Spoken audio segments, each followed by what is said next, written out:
Hello বন্ধুরা, সবাইকে আমাদের চ্যানেলে স্বাগত জানাই। তো এই ভিডিওতে আমি রিভিউ করবো গেম চেঞ্জার মুভিটি। তো চলুন না সময় নষ্ট না করে ভিডিওটি শুরু করা যাক।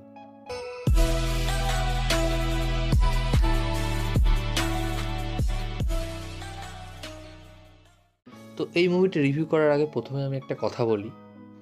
আপনারা হয়তো সবাই জানেন যে এই মুভিটি ডিজাস্টার হয়েছে। আমার মতে এই মুভিটি ডিজাস্টার হয়েছে একটাই কারণে, সেটা হচ্ছে শঙ্কর স্যারের গল্পের রিপিটিং এবং এই সিনেমার যে বাজেট। কারণ শঙ্কর স্যার রিসেন্টলি একই ধরনের গল্পের সিনেমা তৈরি করে যাচ্ছেন এবং এই সিনেমার যা বাজেট প্রায় 425 কোটি টাকা। আমি যেটা উইকিপিডিয়াতে দেখলাম, কোনোদিনই সম্ভব নয় এই ধরনের সিনেমা এত বাজেট ক্রস করবে বক্স অফিসে।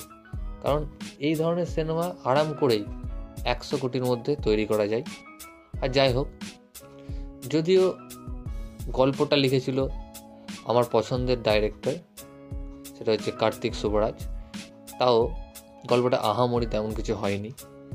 এই ধরনের গল্প আপনি প্রচুর দেখেছেন এবং শঙ্কর স্যারই এই ধরনের গল্প নিয়ে অনেক সিনেমা বানিয়েছে। তো যাই হোক, যদি চলে আসে সিনেমাটিতে যদি অ্যাক্টিংয়ের কথা বলি, অ্যাক্টিং সবারই মোটামুটি ঠিকঠাক। হ্যাঁ, যদি আমার এই সিনেমায় কারো অ্যাক্টিং ভালো লেগেছে তো সেটা হচ্ছে এস.জে. সূর্যা। দুর্দান্ত অ্যাক্টর তিনি। আমাকে যে কোনো রোলে তিনি যখন আসেন সিনেমায় বা বড় পর্দায়, আমাকে খুবই ভালো লাগে। আর আরেকটা কারণ সিনেমা ফ্লপ হওয়ার কারণ হচ্ছে এই সিনেমার 3টে গান রয়েছে, যে 3টে গান কিনা তৈরি করতে 70 থেকে 75 কোটি টাকা খরচ হয়েছে। যেখানে একটা সিনেমা তৈরি হয়ে যায় যেই বাজেটে, সেই বাজেট লেগেছে 3টে গান তৈরি করতে। এটা একমাত্র শঙ্কর স্যারই করতে পারেন। কেন করেছেন আমি জানি না, গানগুলোও খুব আহামরি তেমন কিছু নয়। তো যাই হোক, যদি সিনেমাটিতে আসি আমি, তো সিনেমাটি বলবো কি ঠিকঠাক টাইম পাস মুভি। আপনারা চাইলে দেখতেও পারেন, আবার নাও দেখতে পারেন।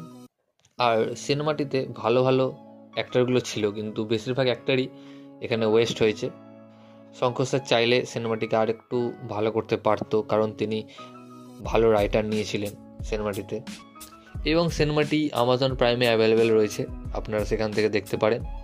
আর হ্যাঁ, এই রিসেন্টলি শঙ্কর স্যার যা সিনেমা বানিয়েছেন, আমার মনে হয় তাকে একটু ব্রেক নেওয়া উচিত, অথবা একটা ভালো স্ক্রিপ্ট খুঁজে সিনেমা করা উচিত, কিংবা রোবট 3 নিয়ে তার কাজ করা উচিত। কারণ তিনি যেই লেভেলের ডাইরেক্টর, তার সিনেমা দেখে হলিউডের বড় বড় ডাইরেক্টর সিনেমা তৈরি করা শিখেছেন বা সিনেমার কোনো সিন দেখে ইন্সপায়ার হয়েছেন। যেমন আমি একটা কথা বলছি, আমি একটা ডাইরেক্টরের নাম বলছি, রুসো ব্রাদার্স। তো তারা বলছিলেন যে রোবট সিনেমা যেটা রয়েছে শঙ্কর স্যারের, তো সেখান থেকে ইন্সপায়ার হয়ে তারা ইন্সপিরেশন পেয়েছেন।